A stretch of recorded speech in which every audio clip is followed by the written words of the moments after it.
আসসালামু আলাইকুম। আশা করি সবাই ভালো আছেন। আজকে আমি আপনাদের সাথে আলোচনা করব যে খাবারগুলো বাচ্চাদের খাওয়ালে স্বাস্থ্যকরভাবে ওজন বাড়ে। আশা করি ভিডিওটি ফুল দেখবেন, আর এই চ্যানেলে সব ধরনের ভিডিও রয়েছে, আপনারা চাইলে দেখে নিতে পারেন। তো চলুন ভিডিওটি শুরু করা যাক। আপনি আপনার বাচ্চাকে যে খাবারগুলো খাওয়ান সেগুলোর মধ্যে কতটুকু ভিটামিন থাকে বা কতটুকু প্রোটিন থাকে সেটা কি কখনো খেয়াল করেছেন? বাচ্চাদের ওজন বাড়ানোর জন্য দরকার ভিটামিনযুক্ত সাথে উচ্চ প্রোটিনযুক্ত খাবার।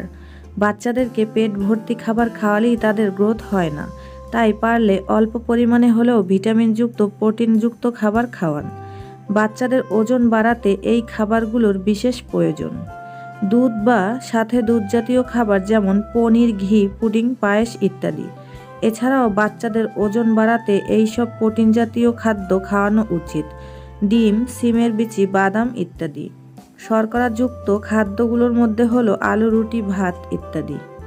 এছাড়াও বাচ্চাদের ওজন বাড়াতে সবথেকে বেশি প্রয়োজনীয় হলো উচ্চ ক্যালোরিযুক্ত খাদ্য। এগুলো হলো দই, পনির, মাখন, মিষ্টি আলু, কলা, খেজুর, চীনাবাদাম, কাজু বাদাম, আখরোট, মুরগির মাংস, ভেড়ার মাংস, ছাগলের মাংস ও কলিজা ইত্যাদি। এই বিষয়ের প্রতি যদি আপনি সঠিকভাবে ধ্যান রাখেন তাহলে অবশ্যই আপনার বাচ্চার ওজন বৃদ্ধি হবেই এবং সুন্দর গ্রোথ হবে। আর বাচ্চাদের খাবারের ক্ষেত্রে একটি বিষয় খেয়াল রাখতে হবে, বাচ্চা ঘুম থেকে ওঠার 30 মিনিটের মধ্যে খাওয়ানো এবং একবার ভারী বা প্রোটিনযুক্ত খাবার খাওয়ানোর 3 থেকে 4 ঘন্টা পর বাচ্চাকে পরবর্তী খাবার দিতে হবে।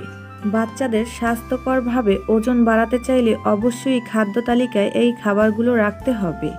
আশা করি আমার ভিডিওটি দেখে একটু হলেও উপকৃত হবেন। ভিডিওটি ভালো লাগলে একটি লাইক দিবেন, চ্যানেলটি সাবস্ক্রাইব করবেন। আজ এ পর্যন্তই। আল্লাহ হাফেজ।